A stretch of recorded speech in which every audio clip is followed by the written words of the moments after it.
Welcome to Decision Vision, a podcast series focusing on critical business decisions. Brought to you by Brady Ware & Company. Brady Ware is a regional, full-service accounting and advisory firm that helps businesses and entrepreneurs make visions a reality.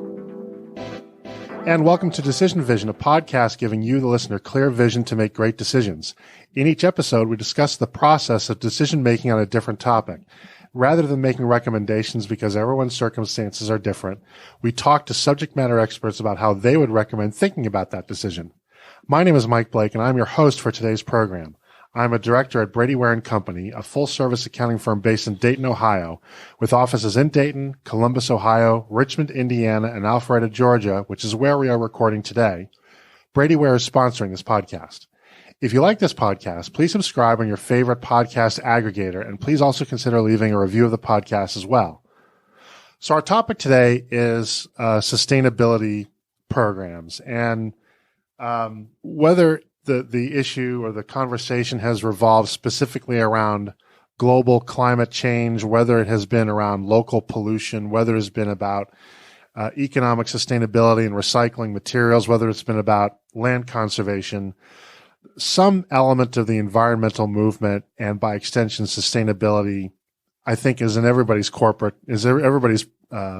consciousness.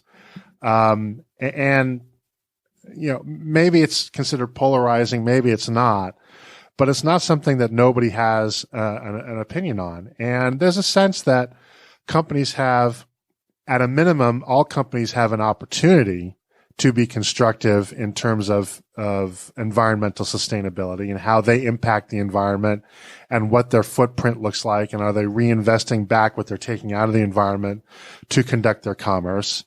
And then I think where there's a disconnect is, what is the obligation of the corporation to somehow either ameliorate the impact that they themselves have on the environment, or even to be a net positive contributor to the environment, even beyond whatever impact that they have. And I don't think it's fair to say that there's a right or a wrong answer to the question. But if you're a business leader, you're faced with the question of, should we be doing something to be promoting the environmental, ecological sustainability of our business? Should we be doing more than we're already doing? Or in some cases, are we doing too much? Should we be scaling it back? Because there can be a cost to this, at least in the short term. And that's particularly noteworthy in the public markets, where the public markets reward investors, and frankly, they reward managers based on short-term metrics and short-term gains much more than they do long-term metrics and long-term gains. And so to some extent, there actually can be a fundamental financial and economic disconnect that maybe otherwise prevents some behavior that managers, in fact, would like to do, but somehow feel constrained. And so the decision really is then put before us as business leaders is, should we be thinking about the environment more? Should we be thinking about the environment around us, not just as a publicity exercise, but is this something that we can and should be building into our business plan? And most importantly, we're often told that there's a palpable cost. There's a trade-off that, well, you know, you can plant some trees, you can save a polar bear, you can help rising sea levels, but this is going to cost you something to do that. And maybe we're going to challenge a little bit of that perception today, or maybe we're going to confirm it. And that's about as much as I know. So I'm going to stop talking about that myself and bring on our guest. I'm very pleased to introduce Troy von Otnott. Troy is the CEO of Massive Technologies, a clean technology and sustainability consulting company here in Atlanta, Georgia. Massive Technologies serves as a consultant to renewable energy and sustainability-focused companies. The company also facilitates sustainable mineral and fuel commodity transactions on behalf of a large Chinese investment bank, helping to mitigate their pollution and climate change challenges, which we know are myriad, and we probably don't know the full story because they're not exactly the most transparent country in the world when it comes to their own issues. Troy is also ambassador for Clean Tech Open, a national nonprofit program that encourages entrepreneurs to develop technologies to address environmental sustainability challenges. Troy, welcome to the program. Thanks so much for coming on. Hey, it's great to see you, Mike. So we almost missed the podcast because we were talking so much before the podcast. You got so many interesting things to talk about. And I'm going to dive right into what was a fascinating backstory that I did not know. How did you become engaged as you have been with sustainability? This is not something you necessarily grew up from as a kid thinking, this is my thing, right? No, not at all. In fact, I'm from New Orleans, and as you know, Louisiana is one of the largest oil and gas production states in America, and a petrochemical production center as well. And so, being an environmentalist in Louisiana is kind of weird, and you're thought of as a bit of an outlier. Small club, right? Yeah, and so it's not something that I ever thought about being involved in. Most of my adult life, as I was mentioning before the podcast began, I spent most of my life doing event production. New Orleans produces a lot of events, and I was enjoying that career. But in 2005, my world and all my fellow citizens in New Orleans worlds changed due to the impacts of Hurricane Katrina, and we lost a lot. We lost over 2,000 lives, billions of dollars of property value, and I personally lost an entire career. And so it was at that moment that it made me start to reflect and think about, why was this particular storm more damaging, more impactful than others? And after doing a substantial amount of research, I started to understand a little bit more about global climate change, and felt like I needed to direct my talents and my skills to try to play a small role and do something to have an impact and try to rebuild the city in a more sustainable way. And I mean, it really was a much more impactful storm because let's face it,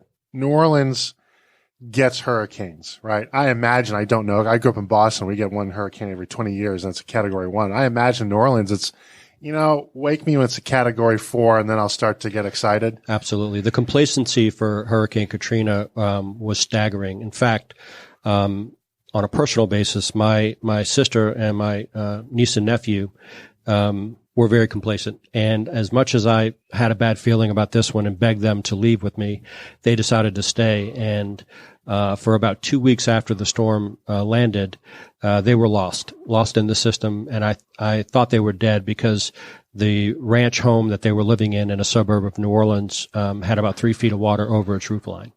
And fortunately, they were able to swim to the only 2-story home on their street and were rescued by helicopters. You probably remember those images from television. So it was, personally a devastating experience, and literally made me just want to completely change gears, switch direction, and try to, see if I can add value to, figuring out solutions and, become a part of the solution instead of a part of the problem. So I'll interject. They say that humor is tragedy plus timing. We were talking about this before, and I thought I was in Connecticut when this happened. I was not. We'd actually just moved to Atlanta. And when Katrina happened, it occurred at the same time as Dragon Con happened. And I remember being at Dragon Con. For those of you not in Atlanta, that's basically our Comic Con. So if you're into dressing up as a Wookiee, Dragon Con is for you, right? Labor Day weekend. And I was actually at a bar. I was not in costume. I don't do that. But there are actually a couple of folks that had fled the city. And I was sitting next to this guy, and he was, we're watching on TV as they're doing just as you said, they're pulling people out. And here's a guy, his life is completely uprooted. He's watching it being uprooted in real time. And in the background behind him, there are stormtroopers. There are people in Star Trek uniforms, Battlestar Galactica, Japanese anime, everything, everything you can possibly imagine. I'm thinking, boy, this poor guy next to me must think he cannot catch a break in any, either that or he thinks he actually fell asleep somewhere on the road, right? And he's still dreaming. It was a very odd juxtaposition. So you, by the way, not quite as odd as you being a esteemed accountant by day, father of dragons by night. So. There you go. So, So you had this shift and made a huge impact on you. And was your family okay, by the way? I didn't ask you about that. Yeah, everyone survived and, lost property, but, property can be replaced. In fact, that's exactly what the first thing I did is I started working with the local city planning commission to work on building code improvements because we needed to build structures that were going to be able to sustain a Category 4 or Category 5 storm. We don't have a lot of those structures in New Orleans. We've got 150-year-old structures, that actually did survive the wind loads from the storm, but didn't survive being submerged in 12 feet of water for 2 to 3 weeks. So I started building sustainable housing. We created a modular home company and was very successful. And ironically, I wanted to try to build a highly efficient and energy efficient home. And we accomplished that after a couple of iterations working with our manufacturer. But I got to a point where I couldn't make the home any more energy efficient without adding some form of renewable energy. And so I started doing some research and looking for a solar energy company. And lo and behold, there was not one in the entire state. So I started researching why that was the case. Why is California, why is New York, the Northeast, leading in the early stages of solar energy development, but we weren't. I mean, we're an energy production state, but we're producing fossil fuels, not clean energy, and that didn't make any sense to me. So I worked with a group of caring and passionate environmentalists, and we actually drafted a bill, which was the Louisiana Renewable Energy Tax Credit Bill. And when I say we had no idea what we were doing, we really didn't know what we were doing. But we were, bull in China cabinets, and we were, just committed to getting it done. And at the end of the day, at the next legislative session, we wound up passing a clean energy bill that in recent memory, none of the politicians could remember when a bill actually passed unanimously in the state legislature. They thought it was like a unicorn. It didn't exist.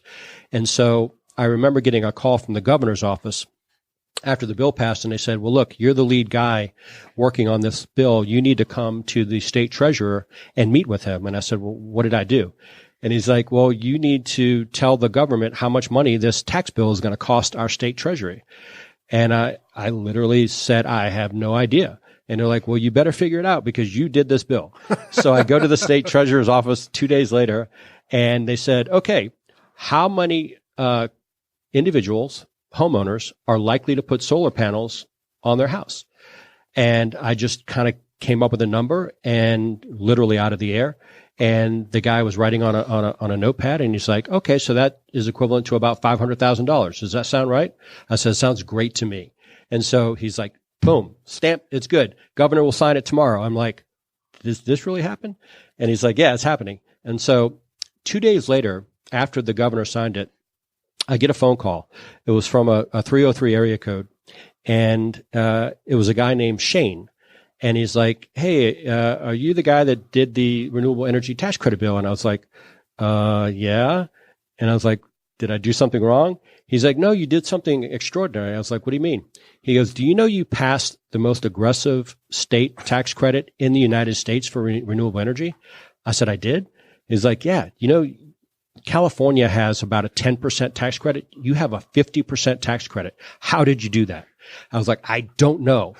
He said, what business are you in? I'm like, I build energy efficient houses. He's like, you're not in that business anymore. I said, I'm not. He said, no. I'm like, what business am I in? He says, you're in the solar business now. I'm coming to see you tomorrow. And I was like, okay. Guy gets on a plane, comes and meet me at the local hotel on Canal Street. And after about 6 hours, he said, hey, I'm with a company called SunPower. We're one of the biggest brands of solar panels in the world. And you're now our partner in Louisiana. And literally within a week, we formed a company called South Coast Solar.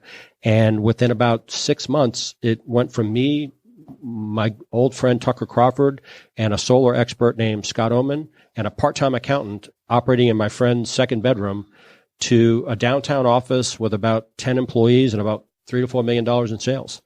And, within 2 years, we became the largest clean energy company in the Southeast.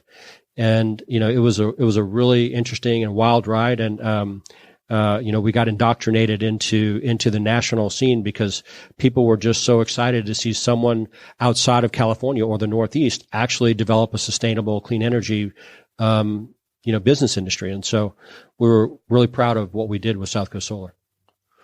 So that segues perfectly into the next question. And that is that, especially here in the Southeast, red state heaven, there's a perception and really I think kind of a knee-jerk reaction about when you say sustainability, you're kind of bracing yourself for pushback, argument, lots of questions. I mean, as it turns out, I drive electric, and I still remember one of the first times I drove outside of Atlanta. I went to a hotel to ask them if there's a place to plug in my car. They said no, but they said no in a way that said that they didn't. Their eyes said "comrade" at the end, right? Go back to Russia, basically. Right. And I think I still think we face a lot of that in certain sectors. And I got to imagine you face some of that in Louisiana, right? Especially a fossil fuel state. Talk about entrenched interests. It's funny. I had a very close friend who was actually the CEO of Intervie, which is the dominant energy company in New Orleans. And, this is a friend that used to sit on my sofa and play Madden football with me. And so now he's running, the biggest utility company in the South at that time. And he said, "Hey, I'm supportive of what you're doing. I want you to know that." He goes, "But you guys have got to get your cost in line because solar is way too expensive and we can't buy any of it." Well, flash forward 13 years later and they're still singing that same tune, right? So and ironically, what's happened in Georgia regarding Georgia Power and Southern Company is, when I first moved here in 2010, they were not very supportive of the solar energy industry. In fact, it almost felt like they were running disinformation campaigns to suggest that clean energy doesn't even work in Georgia. But at the end of the day, what all these utilities come to the realization is they have an obligation to their ratepayers to buy the cheapest form of energy that offers the most stability, and that their ratepayers desire, right? Those are the three things. But number one is cost, right? So in 2018, solar is by far the cheapest energy outside of coal, natural gas, nuclear. It blows them all away. The only thing that's cheaper than that is wind, but we don't have a lot of onshore wind in this part of the country. So now, even though, Georgia is not a renewable portfolio state, there's no mandate by the government to do this. Georgia Power, with the help of the Public Utility Commission, winds up buying a substantial amount of solar. We have a problem. It's a problem, but it's also a blessing that, Atlanta's called a city in the forest because there's so much tree cover that it's almost impossible to find a home that's not surrounded by 40 or 50 foot pine trees. Right. And so you can't get a direct line to the sun. So you have massive shading issues everywhere. So while there's very little residential solar in the market, in fact, I think in the entire state, only 40 homes last year put solar on their houses. Okay. But utility scale solar has taken off. In fact, I helped Georgia Power put together a construction team to build 17 solar farms just last year. So, the fact is that they are now moving towards, greening their own grid, and they're doing it not because it's green, not because it's sustainable, because it's the lowest form of stable energy that they can offer their ratepayers. I'm curious, have they crossed the 1 gigawatt of capacity yet, solar? They have. Okay. Yeah. In fact, the PUC just put out a new directive for them to buy, I think, another 1.6 gigawatts over the next few years. So while that's a decent amount of clean energy, I mean, it pales in comparison to what's happening, in California, pales what's happening up in the Northeast. But it's so much better than what it was 5, 6, 7 years ago, right? So at the end of the day, if you poll the ratepayers and ask them what form of energy, do you want coming into your home or your business, 80% of them will say, "Give me the clean stuff," right? I don't want the coal because I don't want my kid, suffering from asthma. Right. Natural gas, that's better. It's a transition. It's a bridge fuel. Let's do that because we don't want to have coal. The nuclear is just so expensive. It's almost impossible to get a plant up and operating and then, talk about annual maintenance and then decommissioning, which never gets into the economic model, which is kind of crazy to me. But at the end of the day, cities and states are taking the lead in the clean energy transformation. And there's over 125 cities in the United States now that have mandated 100% clean energy sometime between 2035 and 2050. So it's coming, and it's coming a lot faster than most people ever thought it would. So you bring up an interesting point. And I think if I'd asked this question 5 years ago, the answer would have been very different. What percentage of the sustainability program question now is being driven purely by economics, where it's a more manifestly positive business case, as opposed to, for whatever reason, we feel it's the right thing to do case?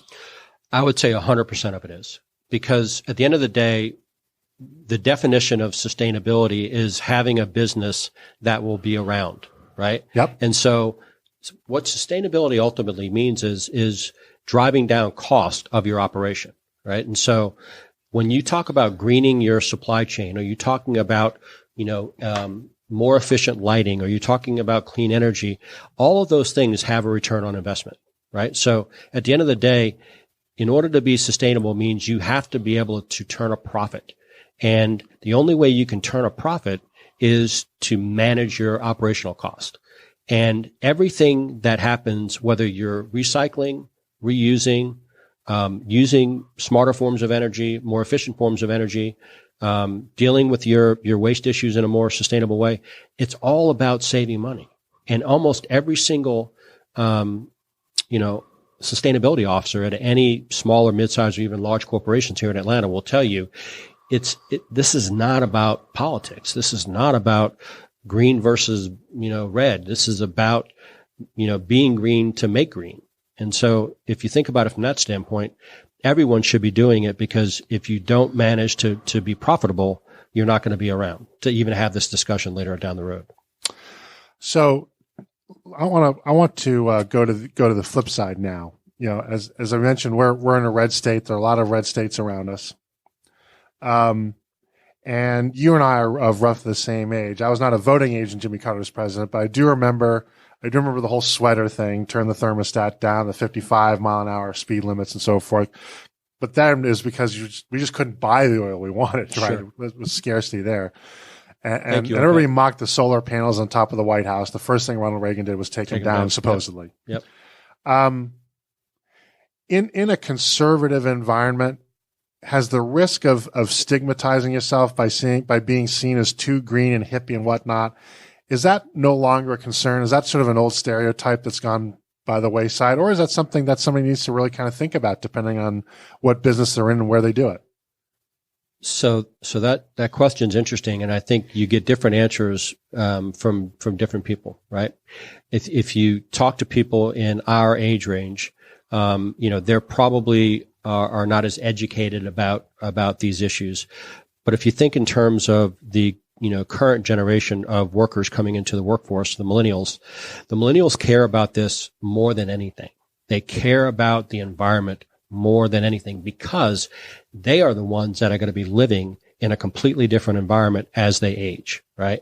I mean, you can have a political discussion, I guess, to some extent, about whether, climate change is anthropogenic or man-made, right? You can have that conversation if you want to, but at the end of the day, you cannot refute that the climate is changing and that it's affecting agriculture. It's affecting refugees, right? It's affecting access to clean water. It's affecting transportation systems. It's affecting our entire global ecosystem, right? And public health. Public health is a really big issue that really people should be focusing on, but they don't. I was just reading an article yesterday that I don't know how many people died in Japan last week because of the heat wave, but it's almost unsustainable. And so if you think about, if you're developing a workforce, and let's just say you're Coca-Cola, and you're hiring millennials, they care about your environmental social governance more than any other generation, because they're the ones that are going to have to deal with the ramifications of a changing climate. So if you don't speak that language and you don't address their issues, the next company will. And so it's a recruiting issue more than anything. You're not going to get the best of the best unless you are being environmentally and socially responsible, not just from a greenwashing standpoint, but this is a core tenet of who we are and what we are as a company. And greenwashing is what? I mean, greenwashing is a company saying that we're doing all these amazing, wonderful, green things, but at the end of the day, it's more of a PR campaign than it is actual programmatic impact that the corporation is having, to the bottom line, right? So, you can, Coca-Cola actually got pinged on this in the last few years where, they were making, assertions in the global media that, they were addressing water shortage issues and water quality issues all over the world. And when it came down to, a lot of third-party independent organizations that are charged with understanding water scarcity issues, they realized that those issues haven't been affected at all, and they haven't changed their policies and their procedures to really ensure that there's not a overuse of water in the respective markets where they're operating their bottling facilities. So they took that very seriously and said, we cannot be looked upon in the world as a company that says what they're doing and not do what they're doing, right? So that's what really greenwashing is. It's just sort of a PR campaign to say we're green just because it makes everybody feel good, but you can't sit down and put your corporate sustainability report out and have confirmed metrics by a reputable third-party organization. Now, you touched on something that harkens back to a conversation we had before we hit the record button that I want to come back to, which is it's not just about millennials anymore either. The capital markets are now paying a lot of attention to this. I read an article recently where I think something like 78% of Wall Street analysts now are factoring in the impact of climate change in their valuation models. But you know why? Because I may or may not. Tell me. Because of the global insurance market. Right? I mean, insurance drives everything, right? Yep. And if you can't insure a business, there is no business, right? And so the insurance markets are basically saying, hey, this climate change thing is real. It's now. It's not something that's coming 10, 20, 30 years from now. Like, we're experiencing impacts of it right now. And if we don't start addressing this issue, we're not going to be able to insure businesses. And if we can't insure a business, they cannot operate. Right. So, but you mentioned, financial, aspects of this whole industry. And we talked briefly about this prior to the start of the podcast. But, you take an organization like BlackRock, right? I think they're the largest financial management company in the world. They have several $1 trillion under management. Their CEO last year, Larry Fink, put out a directive to all of their, associates, globally and said, you guys better start taking environmental and social governance seriously. And if you don't, and you don't have verifiable, third-party validation of what you're doing regarding ESG, you're highly likely not going to get capital from us again. And it's weird because, BlackRock still funds coal plants, and they still fund natural gas, and they still fund oil and gas. And so you can't just turn on a dime, right? This is a battleship. It takes a very slow curve to change direction. But when it comes top down from the CEO saying, you guys better take this seriously or you're not going to get capital, I don't care how big of a company you are. Apple has probably more cash than anybody in the world, and they're constantly borrowing money because debt is cheap. They don't want to use their own capital when they can get 2% money from the bond market. Sure. Well, you're not going to get that bond market money if you don't have a serious commitment, a verifiable commitment to environmental and social governance all throughout your organization. And part of that goes back to the insurability, right? You're not going to get 2% money. No way. If you're not insured. No way. Right? You suddenly go from a bankable deal. Right. You cannot operate. I mean, I was working on a new business model just last year, trying to help Native American tribes do some interesting things that their laws, their sovereignty allows them to do.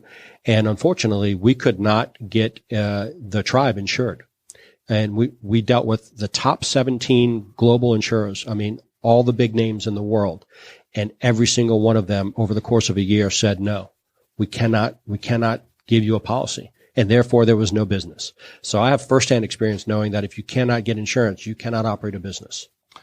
So let's say we want to think about setting up a sustainability program for a company for the first time. We often hear that companies have a chief sustainability officer or one individual that at least ostensibly answers for all these sustainability initiatives.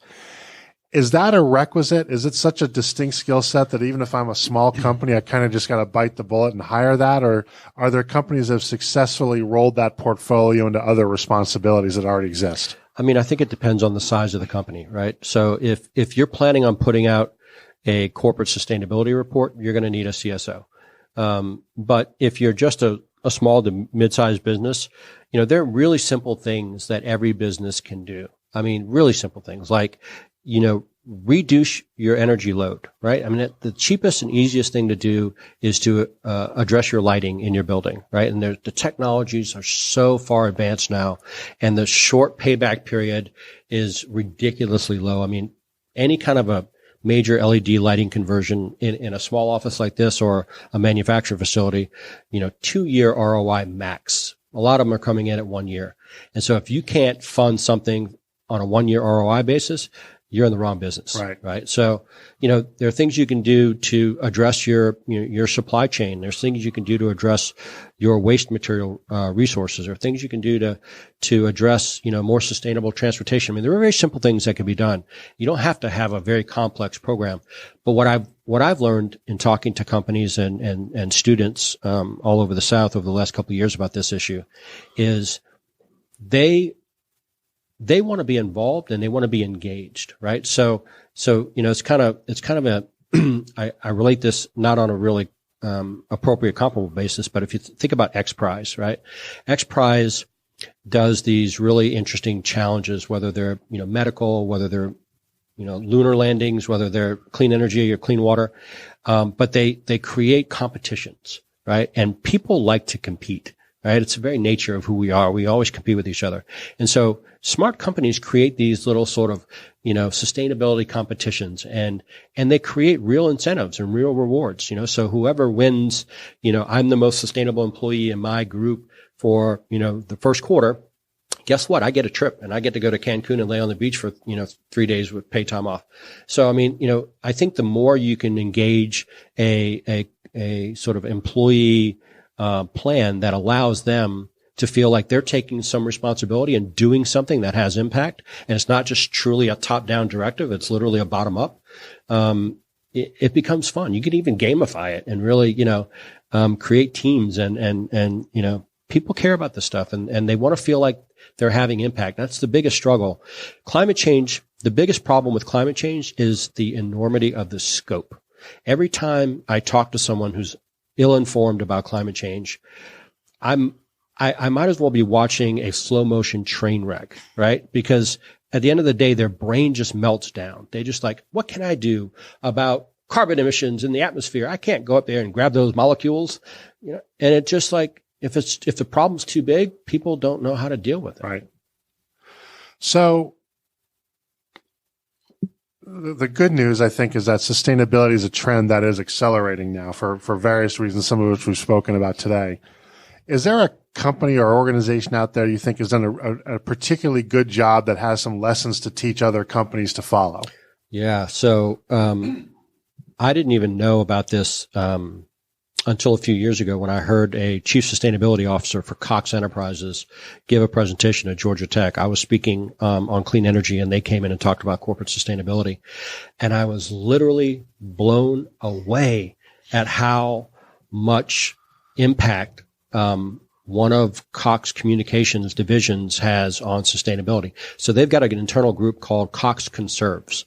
And this is a really dynamic division of that communications company. Well, they're more than a communications company now. They're pretty diversified. But this organization does some extraordinary things, not the least of which they actually have their own budgets. So they have, they've created their own entrepreneurial co-working ecosystem within that organization. And they basically, instead of just saying, hey guys, we're going to have a competition to see who drives the fewest amount of miles or who, recycles the most cans. I mean, they literally say, hey, Bob, do you have a really cool idea about how to, save the planet? If so, why don't you write a little, executive summary and submit it to us. And if we like it, we will fund you. We will use our own internal capital resources to turn our employee into a sustainability entrepreneur. Like, that kind of forward thinking is really what's going to be needed in order to, make this transition because this problem is so big, it needs a lot of people working on it. And people don't understand that little things actually add up to big things, right? I mean, change one bulb, right? Recycle one can. Drive 1 mile less than you did yesterday. I mean, a lot of little things can add up to a big thing. And so when people say, I can't do anything, this problem's too big, that's not accurate. You mentioned something about gamification, and I think you're really onto something. So I drive a Volt, and which is a serial hybrid. First, it's rated for the first 38 miles on electric. After that, it's a 9-gallon gas tank. And there's a very active Volt community on Facebook, Volt owners basically. And there's a competition to see how much mileage you actually can get out of that car on battery, right? And so people are doing all kinds of things, probably may or may not be the safest things in the world, but they're overinflating their tires, right? To 48 PSI. So you go over a beanbag and you are jolted, right? Right. Or, how much can you coast and you maybe you don't turn the air conditioner on. So, the most I've ever gotten out of it was 46 miles an hour, and I was miserable. I'll never try that again. But it does work, right? And I think the Volt's dashboard is set up for that feedback because it shows you in real time how much distance you have left, right? Mm-hmm. And I'll tell from my own perspective, because I grew up in a fossil fuel internal combustion engine world. Sure, we all did. Because I could put gas into my car, but don't really want to. Every day that I'm sort of at the outside of my range, I don't put gas in my car. I don't feel like I've saved a polar bear. I just feel like I stole something for free. Sure. Right. And the gamification really works. It really does. In fact, the old adage, everything old is new again. You're probably old enough to have driven, the original Model T, right? Almost. Exactly. So, the original Model T was electric. I did not know that. There you go. Boom. Dropping knowledge, baby. I did know that. I mean, there were two versions of the Model T, by the way. One was electric. One was I do know that at the time that internal combustion started to catch on, there was a competing industry than battery, and we know the rest of the history. Right. And we flirted for battery for such a long time. Now it looks like we're rapidly approaching battery ICE parity. We are. I mean, 2 or 3 years ago, I think people were saying that internal combustion engine parity level was going to be sometime around 2030. Right. Now it's 2025. And then I read a report the other day where it's like 2023. Like it keeps getting shorter. And it's because R&D in battery technology is, one of the bright shining spots of clean tech. A lot of money is flowing into battery storage. And, the amazing work that Tesla is doing and Panasonic is doing and others, is really the North Star. It's where all the major successes are going to happen. And so the utility companies actually didn't see this coming, right? And so now they've got to kind of change their whole mindset and say, hey, you know how we were going to build this natural gas combustion system and we're going to generate 500 megawatts of power? Well, they're not really economical now that we've got battery storage. So, instead of building peaker plants, these co-firing plants are, now in demand, right? And so at the end of the day, battery storage gets dramatically cheaper every year. And, in a couple of years, none of these plants outside of solar, wind, and storage are going to be able to compete. And, oddly enough, I think this is off topic, but I'll throw it out there anyway. The VW diesel scandal, I think actually moved that. Yeah, exactly. I think that moved the needle significantly. Absolutely. Right? They went from ICE to electric really in a period of 2.5 years. And by 2025, every model that they make will have an electric version. Yeah, right. And Volvo is following suit. But that fine they got was painful. It wasn't a light fine. I mean, they got they got punched in the mouth. And I think I don't think it hurt him as much in America, but I think in terms of public relations and branding, killed him in Europe. It hurt him bad in Europe. I think they thought, it cost the CEO his job. People, not only that, but people felt betrayed. Right. I've got a good friend of mine, lives here in Atlanta, who is a lifelong Volvo and VW enthusiast, and he literally felt betrayed. He felt like he was completely lied to. And he's not only sold his car, he never bought another car. He literally got an electric bike and does public transportation and does Uber, and was just so incensed by being lied to by that corporation, that it changed his whole relationship with the brand. It ended it. That's basically breaking up with your boyfriend and keying his car on the way out. Absolutely. Absolutely. See ya. So, I've read literature, you probably have too. There's studies now coming out that companies that have a strong sustainability posture tend to outperform others kind of in areas that aren't directly involved with sustainability also. Have you seen that? Is there credibility, or are we getting ahead of ourselves? No. So there's a study done last year, in 2018, that said companies that have embedded ESG programs have a valuation basis somewhere between 175 and 250 basis points better than those that don't. And I know that's financial speak, right? But that's real money when you talk about, it's 2% profit margin. 2% profit margin is really, it's a big number when you talk about a lot of companies are in single digit profit margins. Yeah. If you improve Coca-Cola's profit margin by 1%, 2.5%, it's a big deal. That means that's a lot more electric powered private jets they're getting. When I first came to Atlanta in 2010, Coca-Cola was the first company that I met with, and we were working with them on some different recycling technology. And they literally said, if you move our profit margin by 0.5%, we will do it.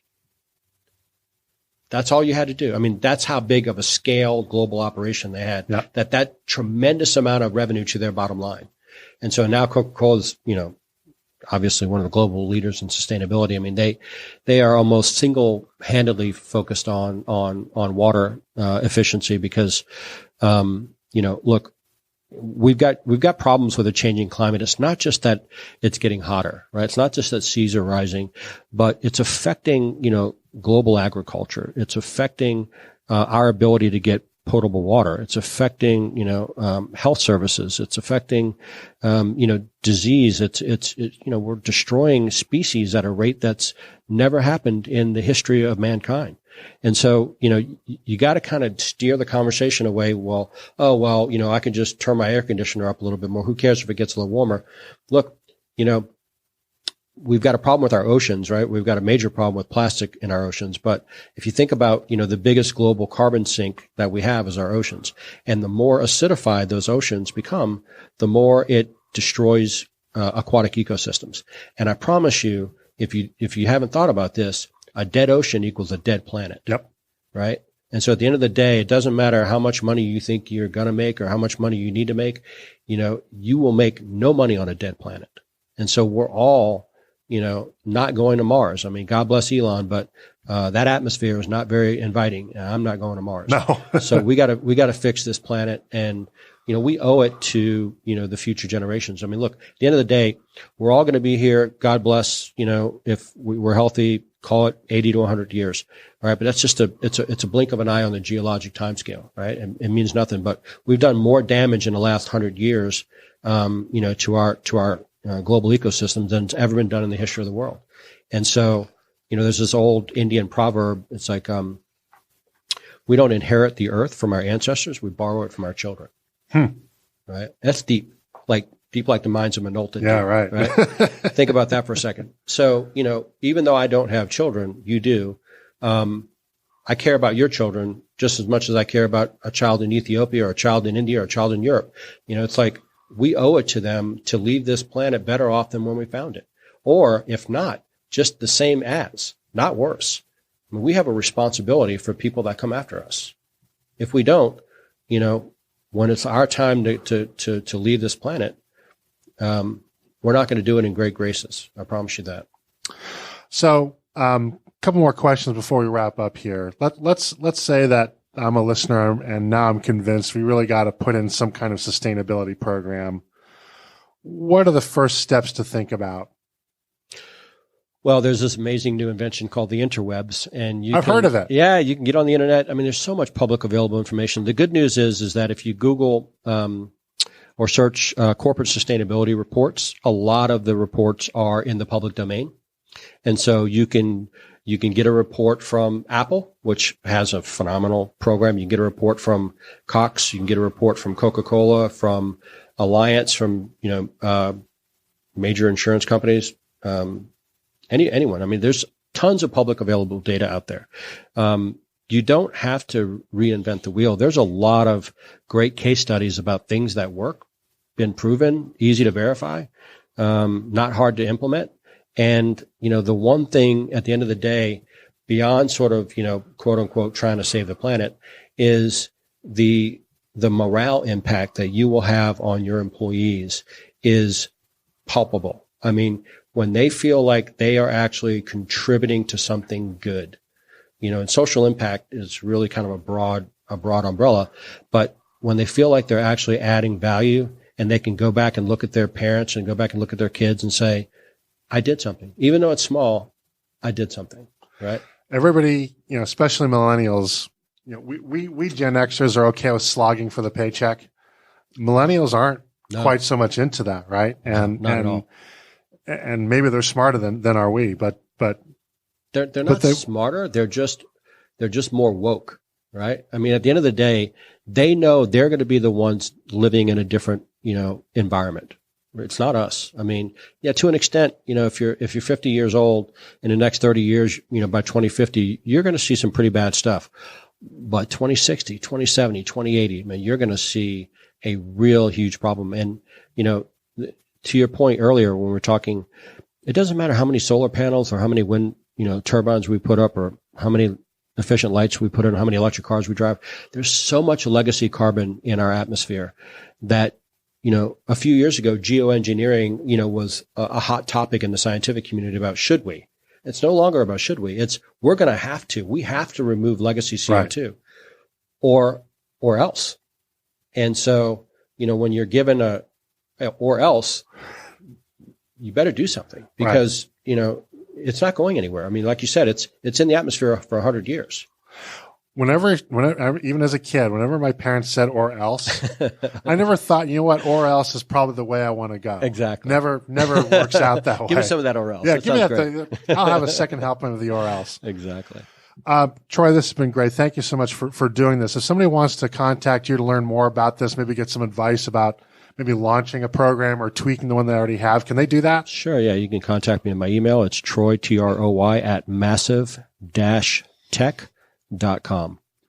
All right. Well, that's going to wrap it up for today's program. And I would like to thank Troy von Otnott so much for joining us and sharing his expertise with us today.